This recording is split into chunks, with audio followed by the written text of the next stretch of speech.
Good morning. Welcome. Can you guys hear me? We're live. It's Tuesday, and Jack has joined us. Very interesting, Jack. You're happy to be here? I can tell. No! You were stepping on the computer. Let's not do that. Yeah, I'm sorry.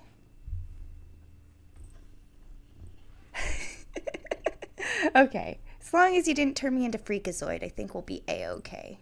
Although that would be kind of cool. I'm not gonna lie. That would be freaking awesome. All right, go jump on my computer. No? Okay.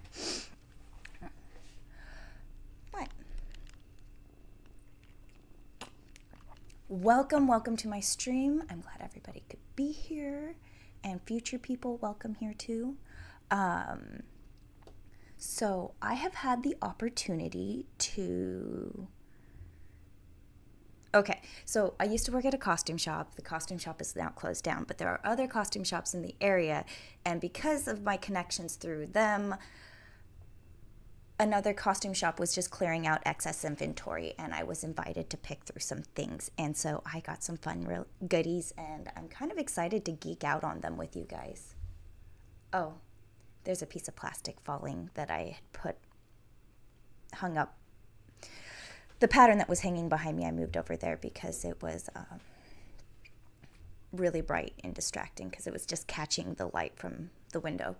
Anyways, it's falling. Jack is going to go investigate. But we get to geek out on all the stuff that I found at this costume shop clearance haul. So costume shops often end up with a lot of vintage inventory that they can't use. And so, or they're small sizes, so they're not really rentable, and other things. And you just have a lot of cool stuff that just needs to get cleared out. And that's kind of what I was getting into. I didn't get a lot of costumes, but I did get reference material. So before Google, before the ease of looking things up on the internet, you had to have tangible reference material. And going through old costume shops, I find a lot of it. But it's really good, and it's fun to go through, and it's really interesting. So let's get into it. But first, let's say hello. We got the 45th Clown here saying hello, and Michael Snow. Hello, kitty cat. Oh, kitty cat. I don't know where he went, but he'll be back probably. Oh, he's investigating that. 45th Clown. Oh, a haul video. Yep. We're going to give it a try. It's kind of fun. Here is a stack. Oh, this is a present from my friend Brienne. We might look at that later. But here's a stack of weird things, okay? Let's start with this. Worldwide costumes and design.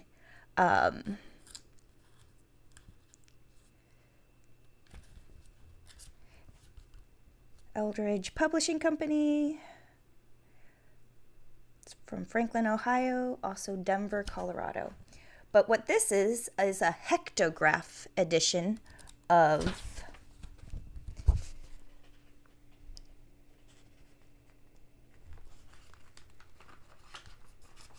traditional costumes from all over the world. What is a lithograph? I have no idea. I'm going to have to look that up later. But these images are really, really good at getting the basic details down. It even has a graph so you can make your own and how you can transfer these.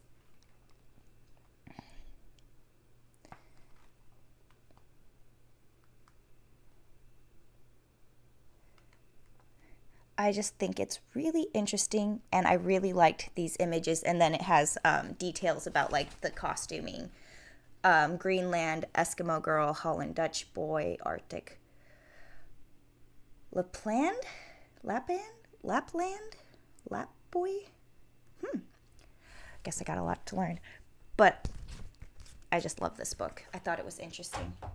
Also, one that's really fun is the Marble Universe official handbook of the Marvel Universe Master Edition. And you know what I really like about this book? Front, back, and side views of costumes with character descriptions. Can you guys see it? No, not really, but it has character descriptions, details, you know, all the fun information. But Marvel Universe. Oh, look it. Here's Howard the Duck.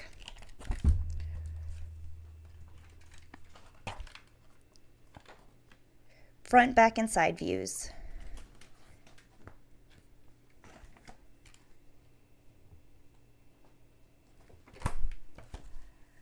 Amazing for costuming. Love this. Also, great for costuming are paper dolls. So this one is Queen Amidala. I remember this coming out when I was a kid, and I wanted this at the Scholastics book fair. Not the one where they give you the free books, but the one where they have all the things that are really expensive, and you got get erasers because that's the thing you can buy. Anyways, this book was one of those things that I wanted and never got, but now I have it, and it's perfect. It has all the pictures and dolls still in, and it actually has a couple postcards from the original movie, Anakin and Queen Amidala. Weirdly, I love this. Old newspaper clipping of Marilyn Monroe stating she's reunited with Joe DiMaggio, and this is the dress that Kim wore. And it's a back view of it in the original state. I thought that was freaking awesome because I understand why they have Marilyn Monroe at the costume shop. It has all the various looks of her that you can do that aren't necessarily her main iconic dress, but has other looks. So, and then it also has this advertisement. I'm like, what's this for? And then I realized, oh, there's a really good image right here of Cleopatra and Mark Antony, but it's costumey and campy. So I'm like, okay, that makes sense why that would be in there. But reference images, and I love it. Oh, nice.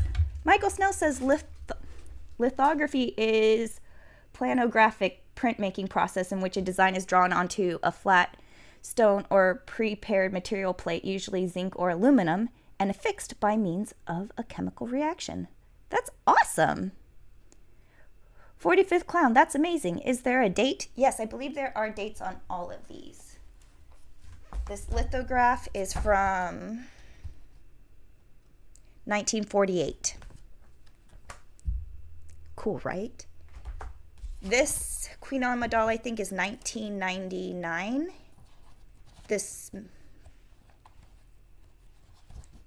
I'm guessing, but I have to.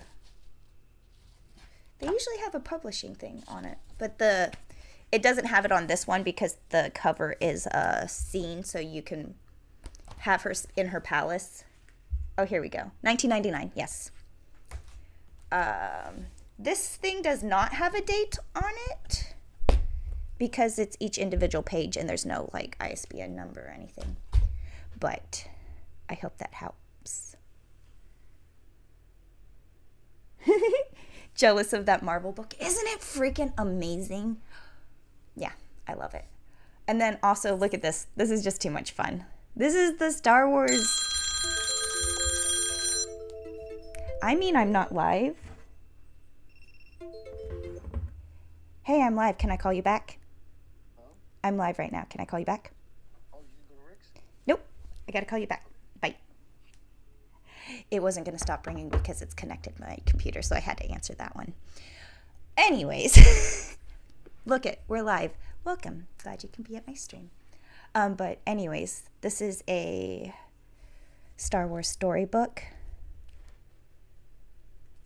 And it is in like I've hardly ever been opened condition. But look at reference images of Princess Leia in the dress that I was working on.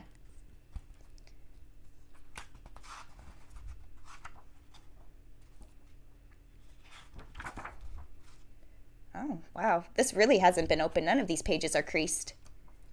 I was just going to see if there was a better one. I think I saw it when I first flipped through this. Yeah, right over here. But anyways, really good reference images. So I thought that was a fun find. And then also, here's some giant books. Medieval Costumes, Armor, and Weapons. So this is a coffee table book if I ever saw one. But look at detailed images of medieval costumes with the references. So you know where it's from, that this is German, male costume from the end of the 14th century.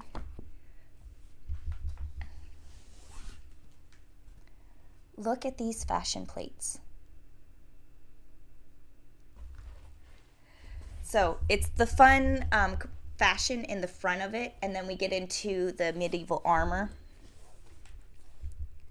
And then towards the end of the, look at these sleeves. Can we just appreciate this man's sleeves?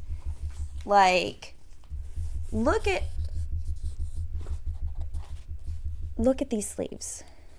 Imagine that in middle school. I'm just imagining that checkered print. I love it. But very good reference images. But then we also get details of horses, little details of the decoration. Spurs. I would not think of spurs for medieval costumes. We also, this I think, baskets, why am I forgetting the word for a canteen? Pots, pans, saddles, flags,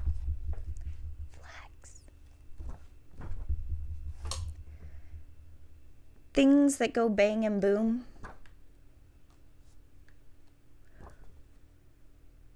Huh, that's an interesting setup. All right, what's going on? Spring into savings.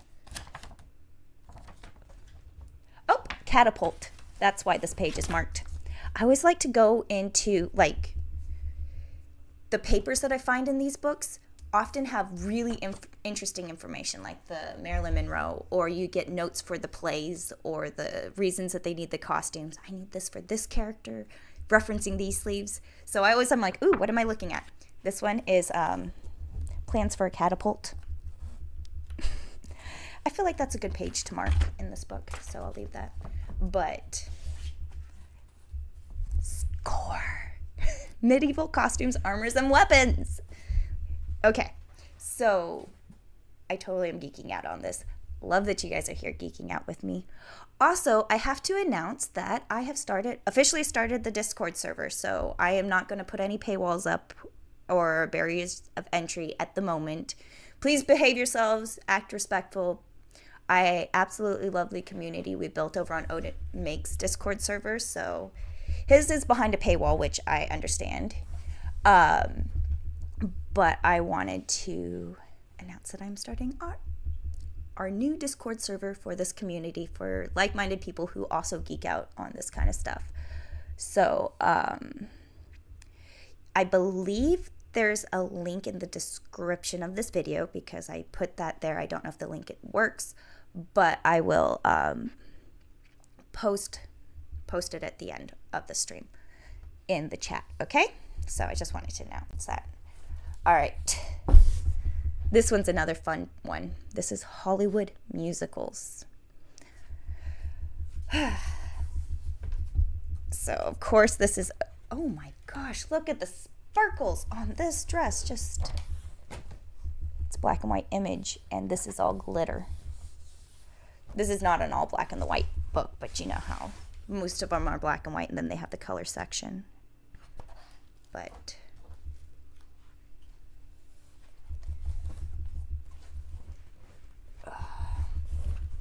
costumes are so much fun. Look at, like, if we wore this every day, That would be so much ridiculousness. I'm all for it, but come on. Costumes are too much fun.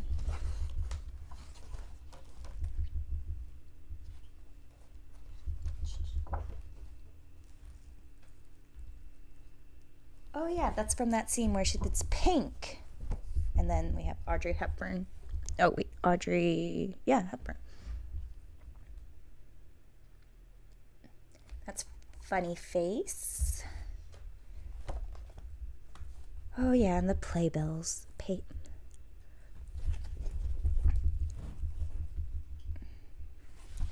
So there's just so many good Hollywood costumes that are just over the top ridiculous, and why they chose what they chose versus being like historical accuracy versus cinematic, like artistic license.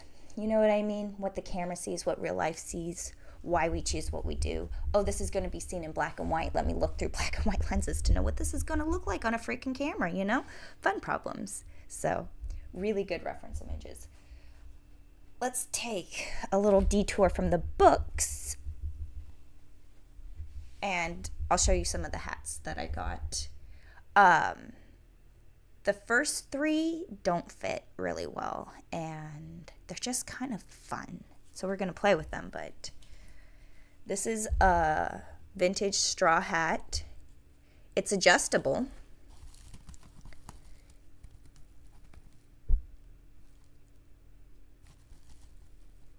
How is this adjustable?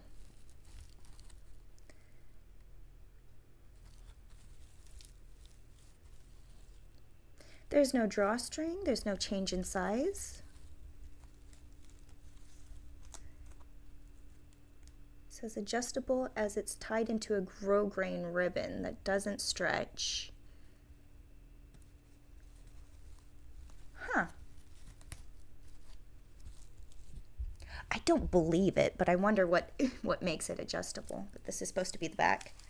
This is supposed to be the front. I feel like if I had a coiffed little hairstyle that this, I'm a little out of frame, could work.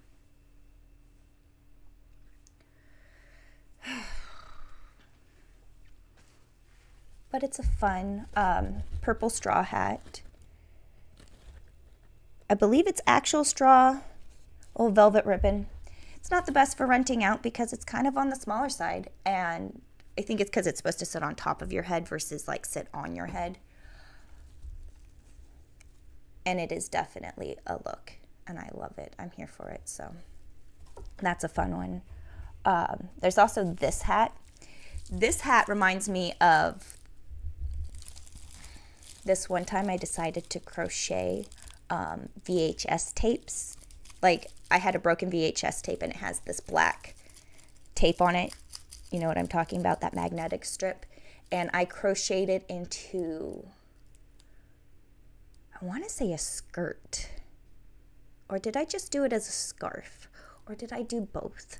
I just remember playing with it and crocheting it, and it was really fun.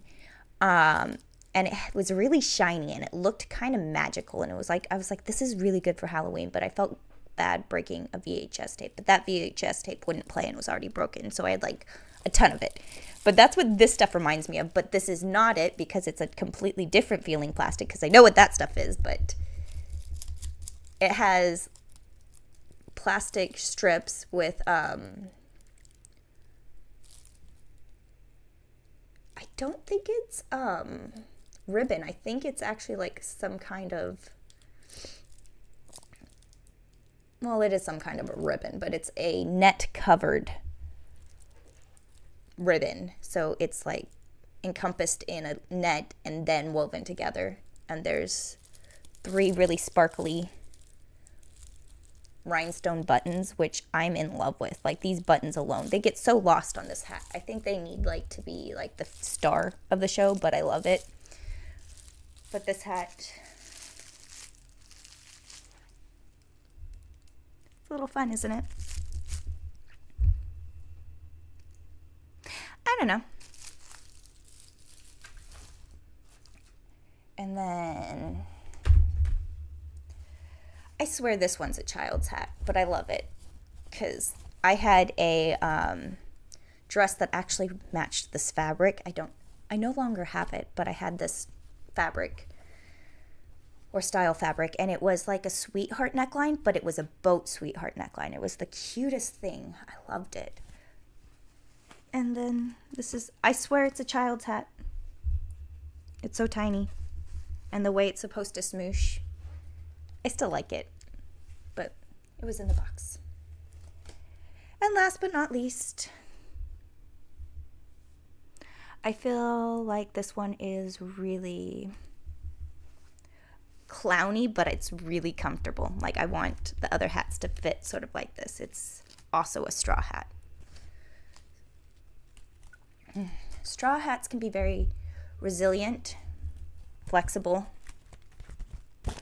great for costume shops, but they can also be very delicate, and if not stored properly, can see better days, like these two hats that I have. But I love them so much. Let me show you. This one needs to be repaired, so I'm actually going to do the repairs on this one. It has a little talking, it has a little nick out of here, and there's a hole here. So I'm going to stitch it with a zigzag stitch to fix these holes, and then I'm going to trim out a little of the overlap because it overlaps by 2 inches on either side. So I'm going to just get a little chunk and piece it into here where it's missing a piece. But I think that this hat has overall a really good shape to it, the way it fits the head.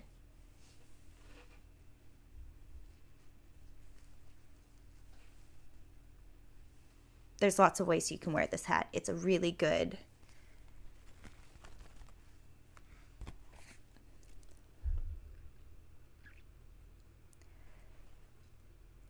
I like the size, I like the shape, I like the style. Has a little sticker that says Made in Italy in the center of it. Oh, is it upside down? Made in Italy.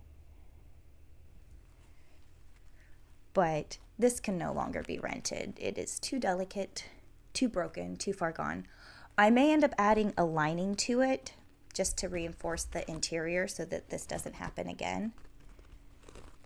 But I want to keep it as close to the original as I can, if I can. And then I'm not going to do anything to this one. This one is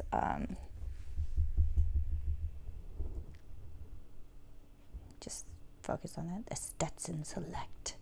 It's a men's straw hat. I really like the ribbon. Simple black with this little striped detail along the brim. It's really simple and pretty, and I love it. You can see the costume shop's stamp on it.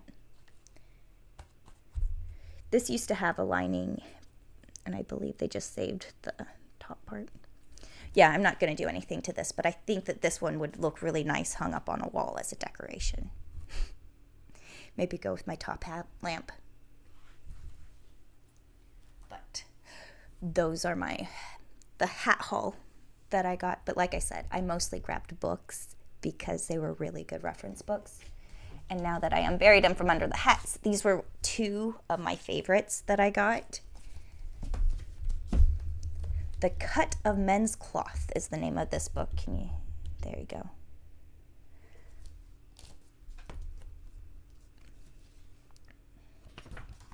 And this is the 1600s to the 1900s, and it is the patterns.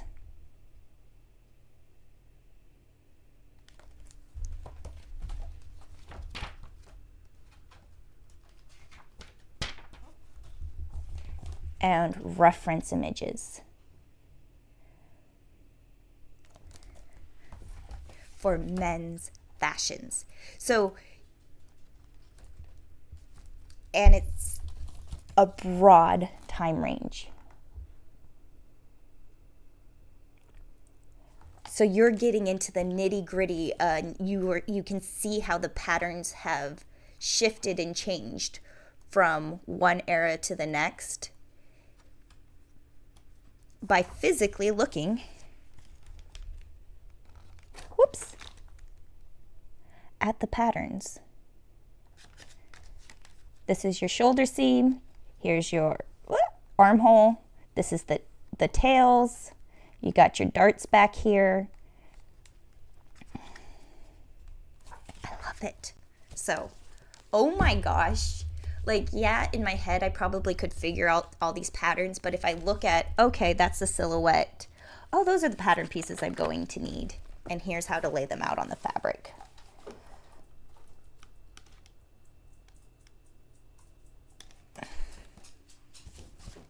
Love it. Hi, Bruno. Welcome. Okay, you're the goodest boy.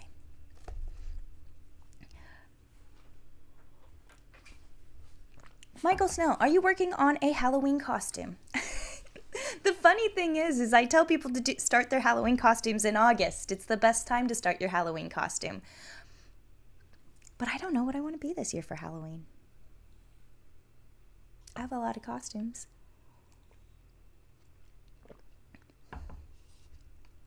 So no, I have not started yet. Welcome, not big. I always add that, but Bad Wolf Custom airbrushing and decals. Good morning before noon, Felicia. Thank you. 45th Clown, those hats remind me of that old show Blossom. Oh yeah, hello my baby, hello my darling. WB dancing singing frog hat. This is the straw hat. Yeah, these are those hats. These are the hats, the straw hats that would be stolen and taken at the end of the season. Because anyways, yeah, it is that classic hat and I love it. Does the hat fit on Bruno? No, the hat does not fit on Bruno. Here, what about the BB hat? Hold still. Good boy. You do look handsome. You are the handsome. Oh, okay, we go. Let me push those just off of the screen. Okay. All right, I have another stack of books. Oh, wait. We did this one. I didn't show you this one. And I still have another stack of books. I told you. I scored when it came to reference material. Tangible reference material. Same line. Men's fashion. So easy to go and find the ladies' fashions because it's so fun. But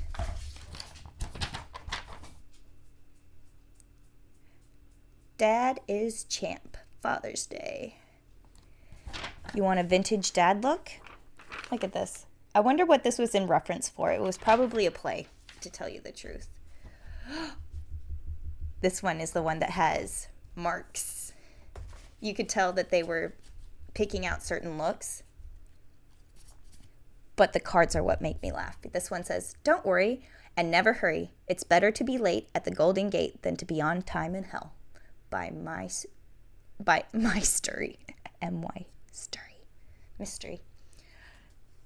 That's the other one.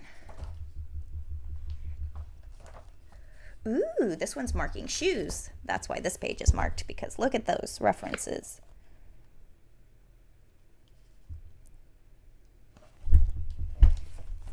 This card says, "Those of you who think you know everything are annoying to those of us who do." That totally reminds me of Costumer Attitudes. Shh, don't tell. That one says the same thing. But this one has the undergarments marked. So underneath this, they were wearing this. And these were their jammies.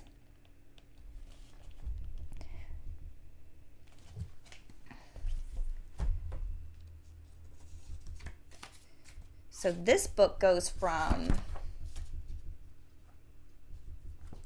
not as far back as the patterning book. The patterning book goes back to the 1600s, and this one only goes back to the late 1700s, early 1800s. So it doesn't go back quite to pirates.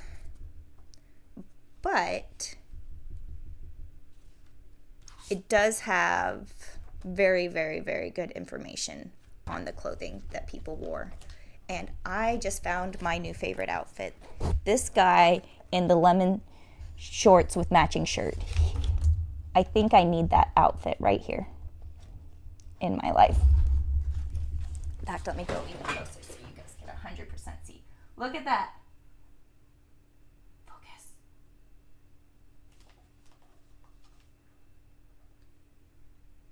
Look at this guy's lemon suit. Or are those pears? I don't care either way. I'm digging his style. But I love this. I absolutely love those reference material. Okay. Oh yeah, I also got one of these this week from my mom. This was not from the costume shop. It's a needle book where you can store your needles that you need. And it also has a place where you can put your needles that you haven't worn out but don't want to throw away. I say, I just throw away my needles. I don't save them. But actually, I sew a lot of paper and plastic and other things that will considerably dull and ruin and destroy your needles. And I use destroyed needles for that. So it does help to save those. So I do, even though I should say that I don't, because you know how life's too short for dull scissors? Life's way too short for a dull needle. Like your sewing machine, if it's messing up, the most likely thing is it's a dull needle. And if you change your needle, you will stop skipping stitches. It will sew cleaner through everything. And most of your issues that you're struggling with, are solved by changing the needle. Because if the needle's bent, change your needles. If at start of every project, start with a fresh needle, and you won't be like fighting your sewing machine from the get-go.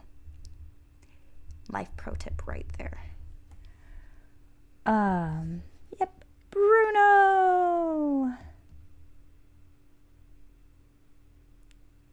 I like shorts. They're comfy and easy to wear. Exactly, right? Okay, so let me grab the stack of books right there before we get into the box. But fun problems.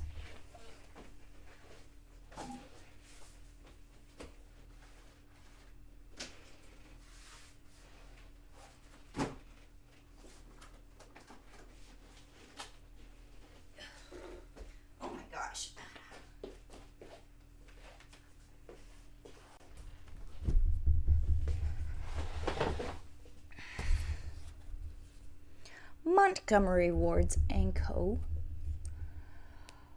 Catalog and Buyer's Guide, number 56. Fall and Winter. This is a reprinted version of one of those catalogs. You know, the ones that people used to order a house kit in or everything. So really, really good detailed reference images. I only grabbed one because there were so many books. I had too many at this point. But look at the scissors! I want those ones and those ones and those ones. So that one's a fun one. Sewing with Sergers, Revised Book 1 and Book 2.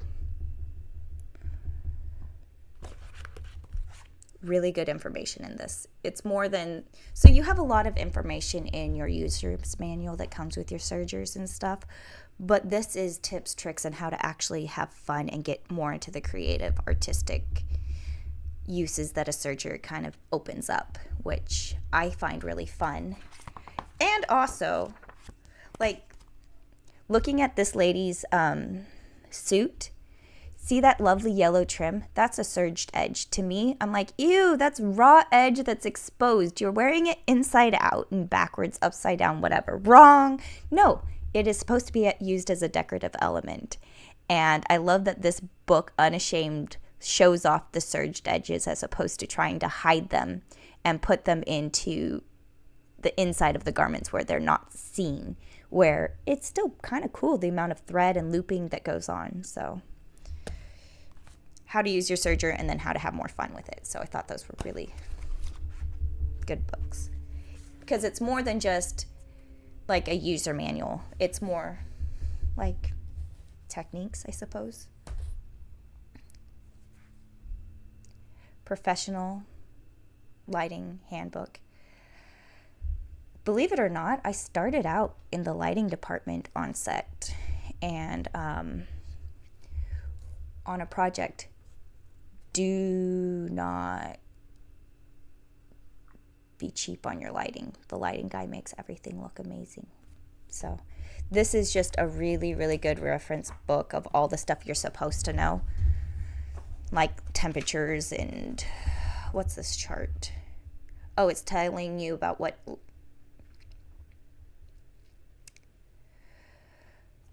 tungsten versus daylight and how to convert it on the camera lenses, the fluorescence, and use which types of lamps. All the important information. It's a little outdated because it's pre-LEDs, but I feel like the general concepts are still fun and important. Okay, this one was a fun score. This book is from 1924. Hat Making Simplified, the New Way course in millinery and hat design by Carolyn Countess.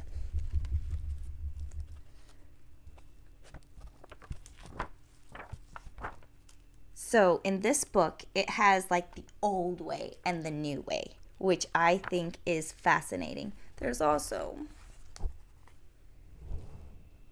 look at that, a whole chunk or chapter removed from this book. I wonder what amazing hat was stolen.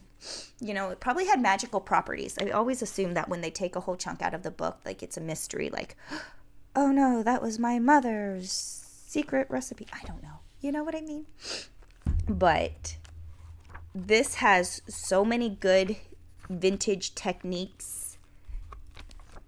And I love that it has the old way and the new way, and it explains why they've changed to the new way versus the old way. So it gives you a little more details into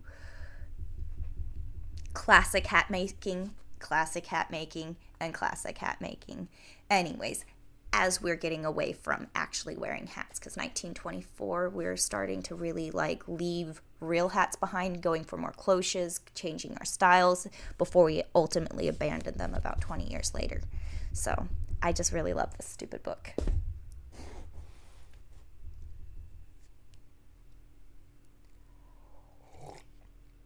Michael Snell, do you have a big library of reference material? I wouldn't say I have a big library of reference material, but the material that I keep around is really good. Like I have my pattern drafting book, my historical costuming book. Like I have like the really good, I have a small collection right here. I can show those off later, but we're going through my new haul of new books. I have a small collection, but I have a good collection of the tangible reference materials that I do have.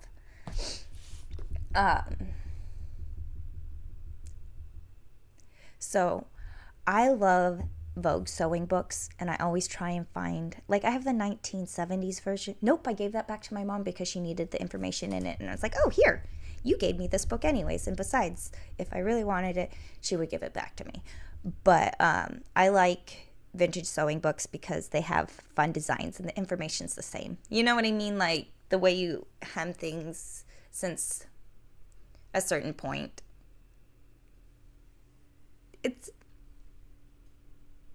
It's really good information.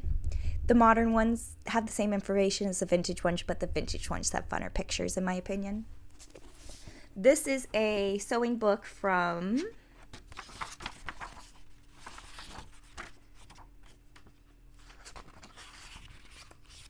(1943).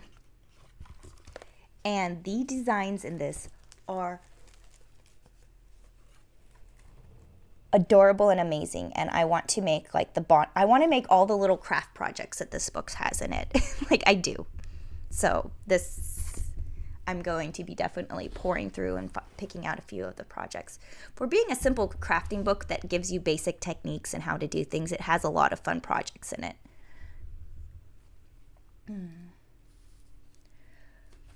Here's another fun one, Costume Drawing by Doughton and Boldland or whatever. It has a lot of costume drawings from actual plays and movies and such. And in it, somebody went through and marked notes in their handwriting. And I know some people absolutely hate that, but I love it. I love it. Because there are so many notes.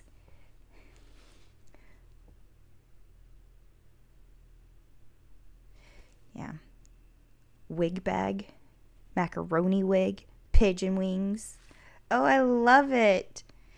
They went through and labeled all the stuff. Mop cap. Oh my gosh, I love it. These ones aren't marked up as much, but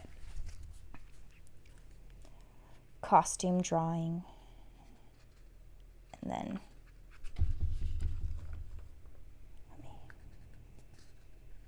oops.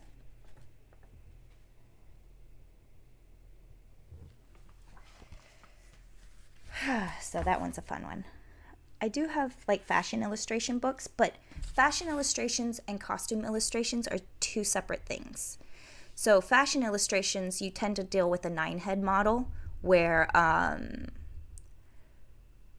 costume illustrations, you tend to use more proportionate, I think like a 5 or 7 head, depending on the person and their proportions. And you can kind of get into goofy proportions with people in costuming, because you might be exaggerating different features for different characters and reasons. And so costuming for costuming, drawing for costume design can be a little more freeing and crazy and fun than fashion design. But fashion design has no rules, so except for they use the 9-head models or 10-head to 12.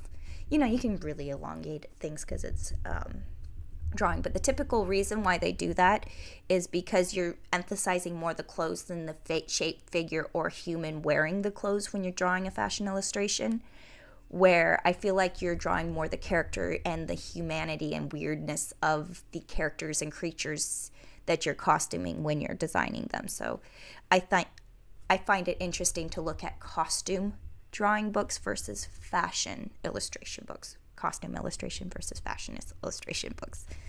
But yeah.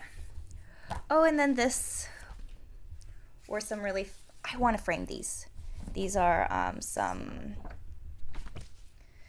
of the things that they give you when you go to the plays with the story, like for Hello Dolly, The Wiz, I Do, another Hello Dolly. What's this one? Kismet. This one's like my favorite cover, but I've never heard of that one. Oklahoma. Carousel. Like these things, I want to frame them and put them on my wall. Like, they're just so fun with the graphic images. But it has the people who played in the plays. The history of the show. And it's from Music Circus. I love it. This is from 1979, the 29th anniversary of Sacramento Light Opera Associations. I wonder if I know any of these people. Like, I've heard of.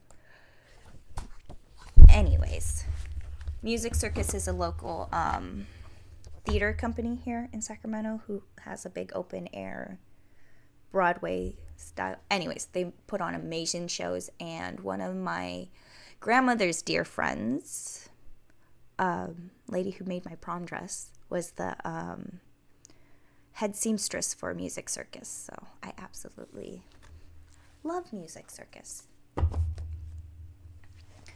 So I think that those are fun, and I want to frame them. But they have no costume value, but yes, they do technically, because there's some good images in it. But Those are more I want them as art. So this one is stage makeup. I feel like techniques and materials have changed dramatically, but I love a good makeup book.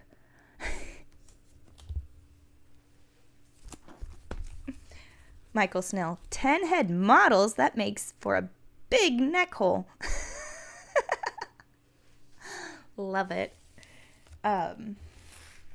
It's a proportion thing. So in this one, I found a lot of printed out found papers. The process of applying a bald cap. Printed out. So when I used to work at Smosh, my tummy used to curl anytime I read blood in the script. Because if it had blood on set and it gets on the costume, you can't, the costume's done. And if we need to do another take, if I don't have another option, like if I didn't buy multiples, we're screwed. Or we have only as many takes as I have multiples. So it's just like one of those problems where I'm like, I know that I'm going to have to be on it. Like, can I fix the situation? Can I hide it? Where is the blood going? What are we doing with it? It's like glitter. You know what I mean? But for Paula, who was the makeup artist, her thing that she got, like her tummy would curl over would be the bald caps, because it takes time to make them look nice. A crappily put on bald cap looks like a crappily put on bald cap. But if you wanted, like when Ian had to be Steve Jobs, that bald cap. Anyways, so we had to like make sure that we had the time. Like, it's going to take an hour to get them in this, if at least an hour to get this to look nice. And that's being quick. Paula was amazing and fast. So I can appreciate having detailed printed out resources for putting on a bald cap. Ooh, found paper. What's this say?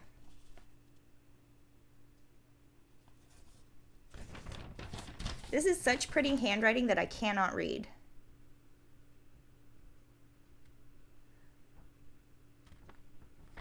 Okay, this looks like a character description.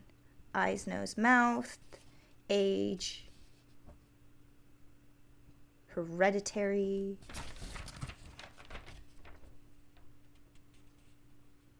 lighting, amber, red, yellow, green, stage makeup.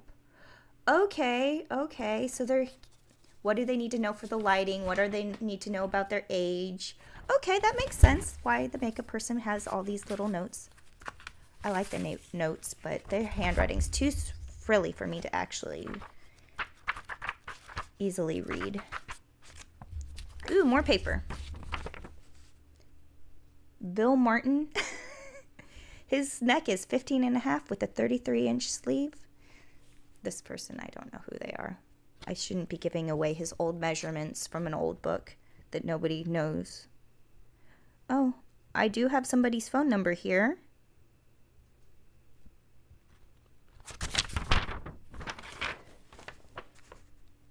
Lady Gangster, 1920s through 40s, playtime.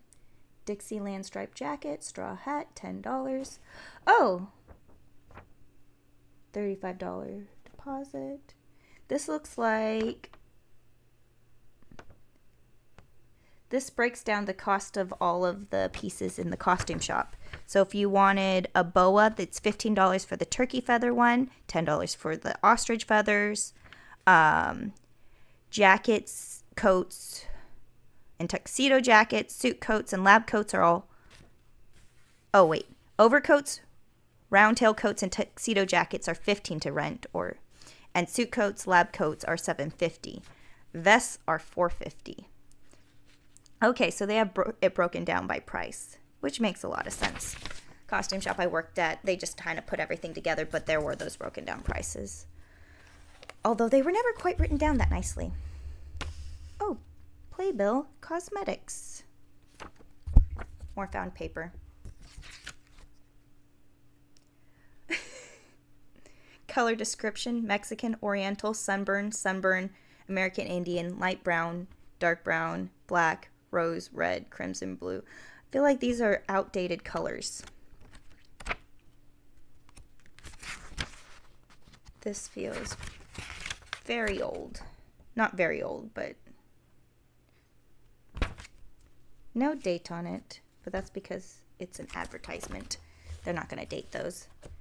But I love it. It goes into actual, like, let's make them makeup for stage. It is not for real people or real life. If you've ever worn stage makeup in real life, you feel ridiculous. Oh, yeah. I found this card, and I thought it was a brilliantly organized card. You guys cannot read it. Let me go a little closer.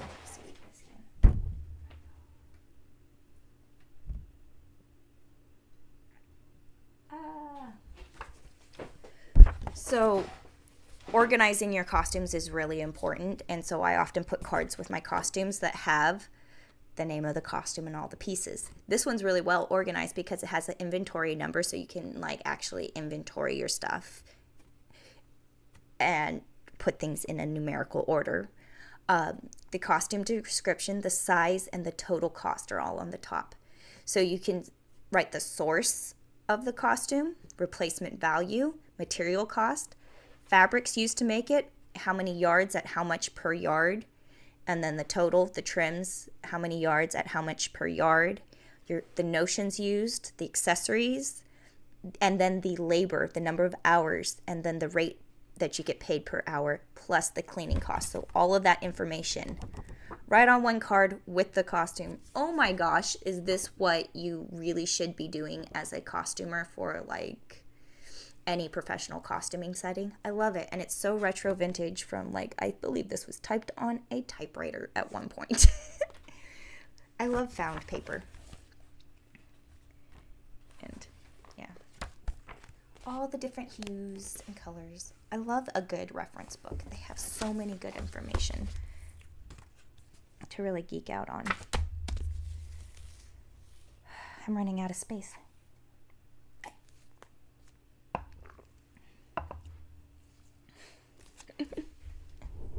Hello, Ralph Mork. Oi to you.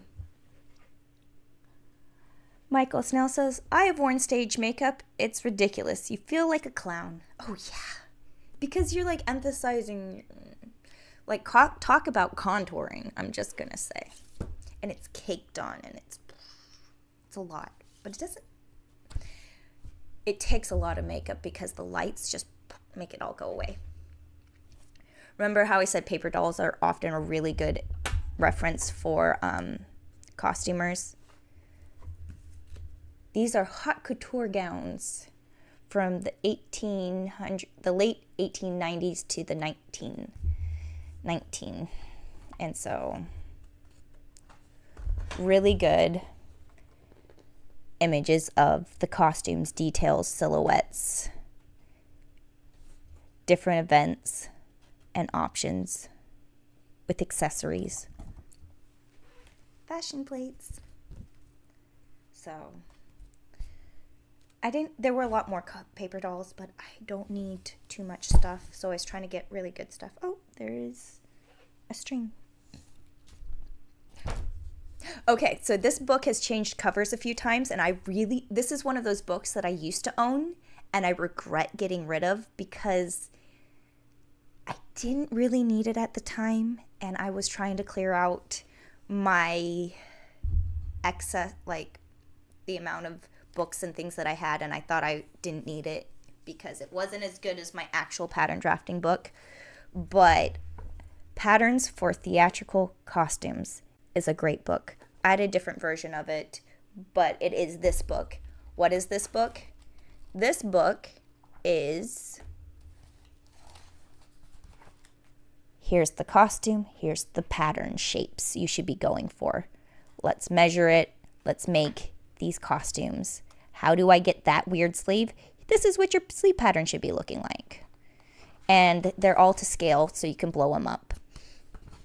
Or you can make them miniature and have little tiny versions of your costumes. And it even goes into like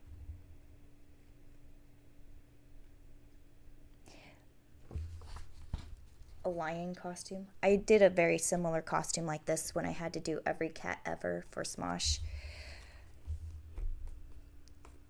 They're simple, they're big. It's a weird project. Not gonna lie. That one was a weird one. And I'm sorry, Noah.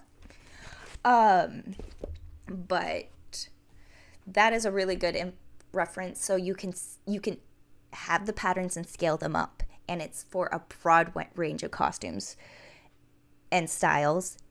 You can adjust them to sizing, and you can get an idea of what you need if you're going to start from scratch.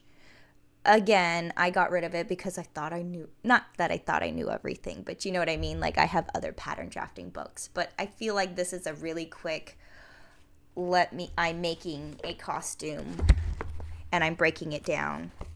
Here is, look at all these different sleeve patterns to get these style sleeves. And it's interchangeable with your, you know what I mean? It gives you kind of the knowledge so that you can then figure out what you need to do to make it happen. It's costuming. You know? Yeah. Oh, this one was a fun one. The Costume Book for Parties and Plays by Joseph Lemming. Look at this old book.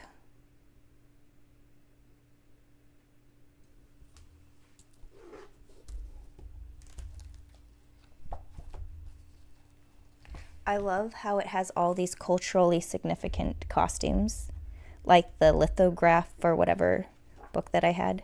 More interesting pictures. Maybe I shouldn't be handling books like this. I shouldn't. Here, let me actually just turn to a book page. Okay, we got Italy. We got Mexico.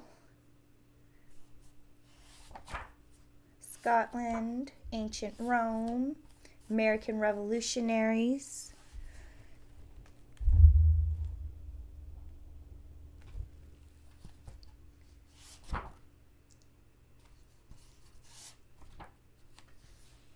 Fanciful costumes.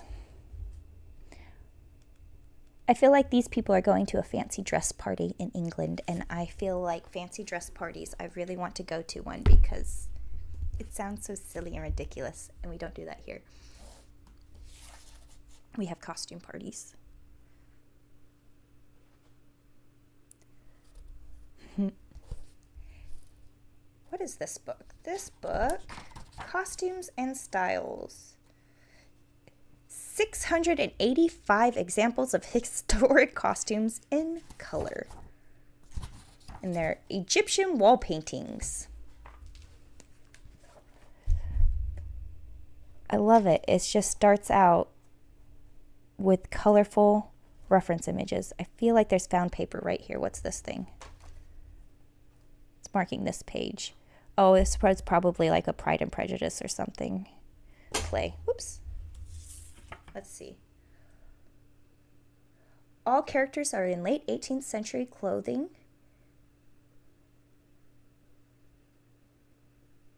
Five-year-old, 12-year-old. Scrooge's 4-year-old sister. Oh, this is from A Christmas Carol. We got Scrooge's 4-year-old sister, 5-year-old Scrooge, 12-year-old Scrooge, Scrooge's 6-year-old sister, 1782, schoolmaster. Can't read. This person has the prettiest handwriting that I cannot read. Some guys, 3 young daughters, 30-year-old Scrooge, 1800, young women in mourning dress. So this person was going through the effort of going, okay, they would have been 12 years old. These would have been the fashions of the times when they were this old. They would have been. So I appreciate that detail. Oh my gosh, I want that dress now. Look at that. Look at that. Can we just appreciate? Look at this. So much inspiration. So fun. So, yeah. That's a fun historical costuming book. What's this one? It says Costumes and Styles. This is Folk and Festival Costumes of the World. I feel like I've gotten a few of those, but they're just...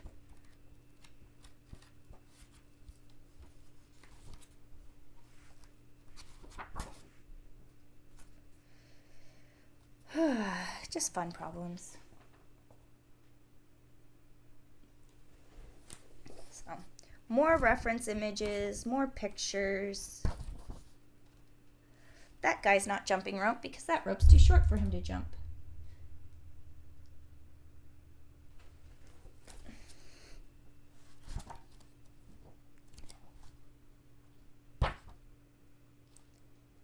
Oh. Venezuela. That's a fun word to say. I like his sleeves. Aren't they fun? So, this is historical but cultural too. J. Pirelli. Found paper in here. Okay, so this is American military uniforms.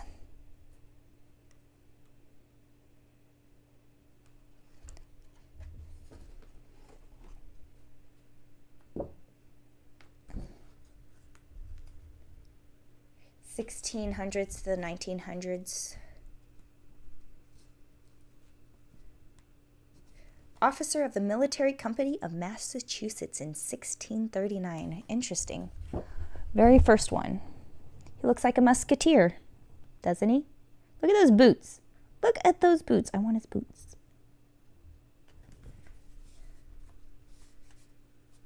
He has spurs on them. I would never think to add spurs to historical costumes. I'd think to add to them to Wild West costumes, but look at the amount of spurs. And thanks to the cut of men's clothing book I have the patterns to make these pieces. Then you get into, oh, look at this lady. The 114th Pennsylvania Volunteer Infantry Regiment. Look at that, ladies. Look at that lady's uniform. She's ready to go fight. I wonder if she's the only lady in here. Huh. Nope. We have the Women's Army Corps in 1955.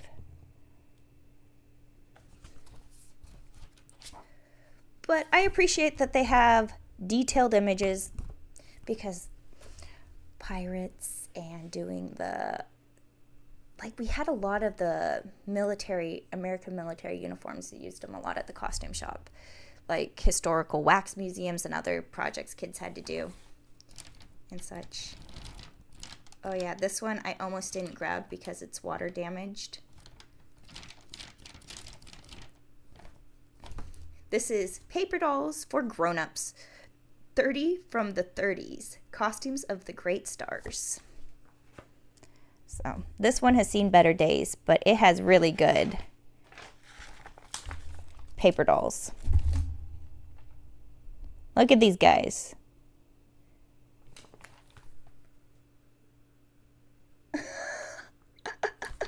I freaking love this. Boris Karloff, though. Yep. Anna May Wong. Look at those.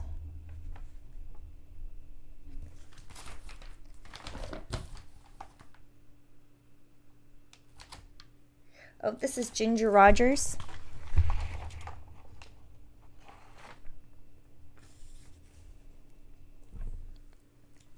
So. Yeah, these images are so great. I was like, I don't care if the book's damaged. I really like that reference image. Michael Snell, what were your favorite and least favorite projects at Smosh? My favorite was when they did the tomahawk chop because we got to be on pirate ships and beaches and cool locations, really fun shots. I dressed an army of pirates, many pirates. That was a big job, but it was super fun. My least favorite,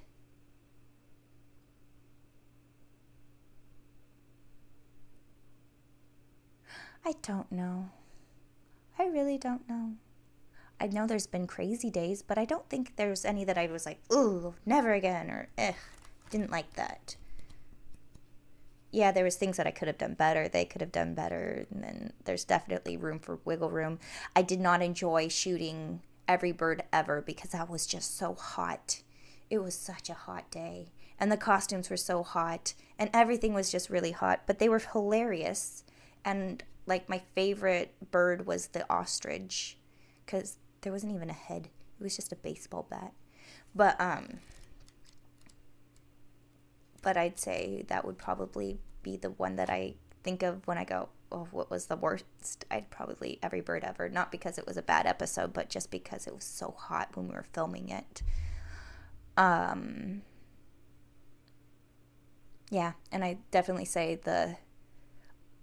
I did enjoy doing the Assassin's Creed music videos. The first Assassin's Creed music video was my very first project working with them, and the second one was the one where I got to really be creative and do like big fun things.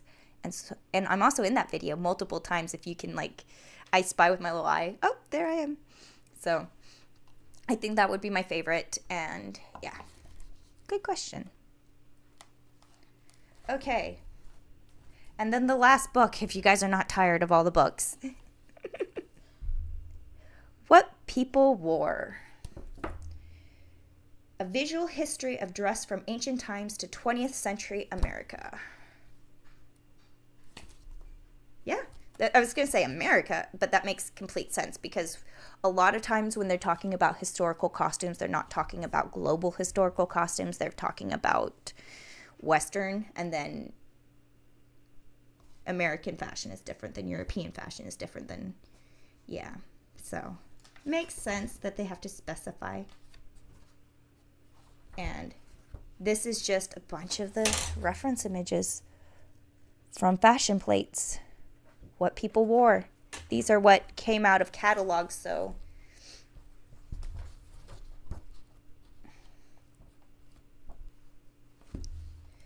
Ooh, I found more notes. I gotta see what these say.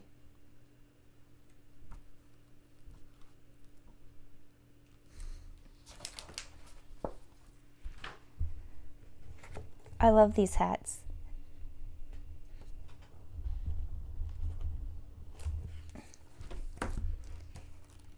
It's a black and white book. Ooh, more bound paper. I gotta see what that is. Blank.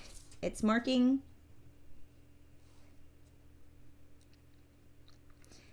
Yep. It's marking about the Pride and Prejudice time frame. If you understand those style dresses, that's what it's at. Let's see. Fezwig Party. We got Dennis Dreyer. We got his measurements. And Miss F. Darlene Ryan. She's 5'5". Okay, so we got Mr. F, Joe, Young, Scrooge. Yep, that would make sense why it's in those pictures. It's the same person doing the play. So, wow, that's a lot of books, and I feel like my hands are really dusty.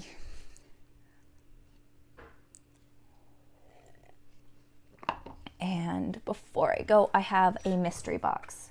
So this box is a Ben Nye box. Ben Nye is a stage makeup company. That is not what is in this box. I was told that they were silk stockings, and they held them up, and I was like, those are not silk stockings. This is not a silk stocking. What is this? I was like, oh, that's a sleeve.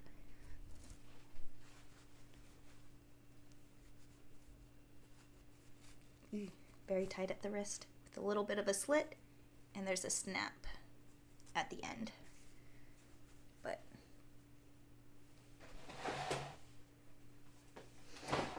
That is not a stocking, that is a sleeve. So, curious, going, okay, well, if you thought this was a box of silk stockings, what's actually in it? Let me go peek. Woven fabric does not stretch. So we got 2 sleeves, but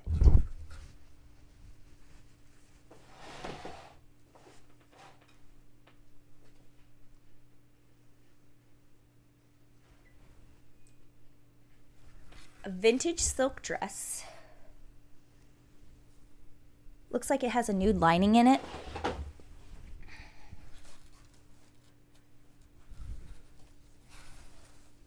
Yep, it has a nude lining.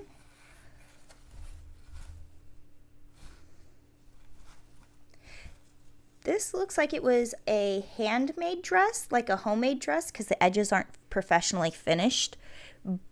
The technique that they went about doing the cutout work is technically correct, but you can see little homemade flubs that would never pass inspection, but look gorgeous.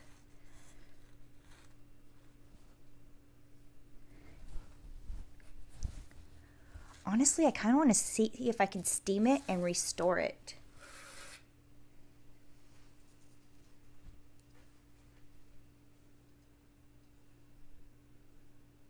There's velvet flower. These flowers right here are velvet. This is satin.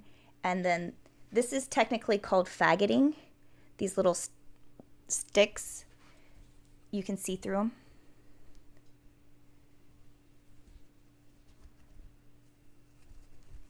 So it says the details right here.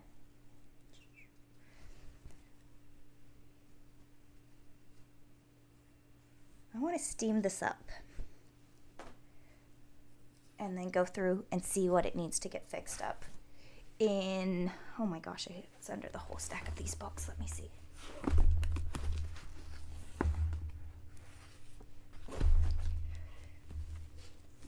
In this book, The Complete Book of Sewing, it has right here how to do the bar faggoting.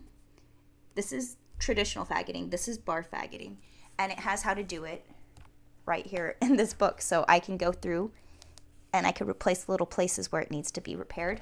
But also what's interesting about this little book, let me see. I was flipping through it.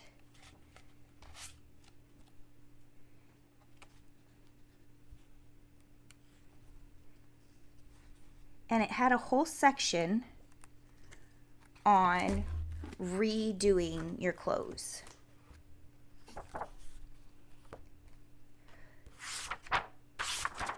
It had a section on how you can update outfits, take something simple, add little details. Oh, mending.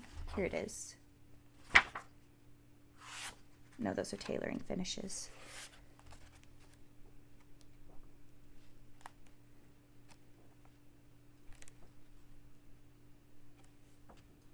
I'll have to look it up later. But in this book, it has a section on remaking old clothing more modern. And then, you know what I mean? Like how you were like, oh, let me update these thrift store dresses into something more. It has a little section on how to do that, and also how to make accessories for your outfits to make them more versatile. So you have a little black dress and you can change out the collars. And it gives you ideas for collars, cuffs, and other little accessories and details.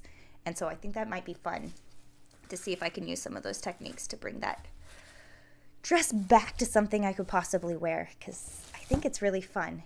It's not silk stockings, but a silk dress I'm more excited about. I'm not going to lie. Ben Nye, the makeup guy. Ha! I love it. Okay, I believe that was my little haul of reference material that I got from a costume shop. A couple little hats that I threw in there, that got thrown in there. There was a lot more things that they were clearing out, but that all went to James because I really don't need I don't need more clothes. I don't. I really, really, really don't. That's one thing I don't really need. It's not going to stop, but it's definitely not a need. But it's been over an hour. We went through all the things. Oh yeah, let me just emphasize one more time. I did start a Discord group. Let me paste that into the chat. Give me 1 second so that I can share the link.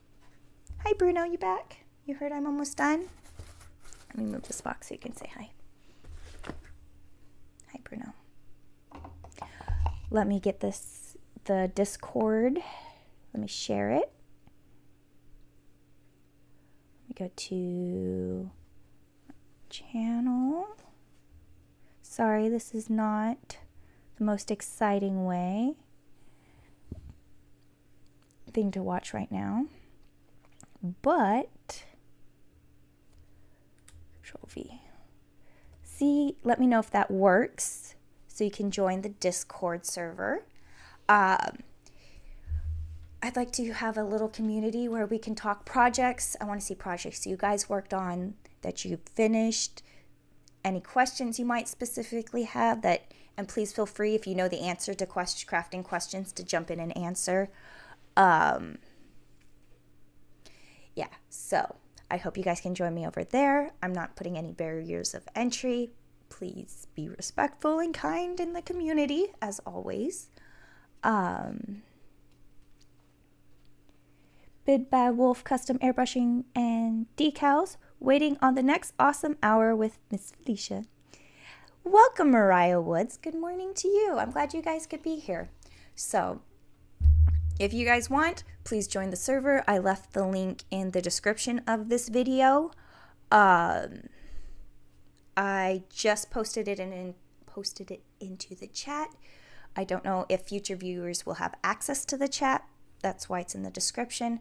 And I probably will have another link next Tuesday. But I had fun, and if you guys want to geek out with me, go join me over on the Discord, and I will see you guys next Tuesday. Bye. Oh no, what am I doing? No, don't do that. Okay. I'm still live. Shh, don't tell. What did I do?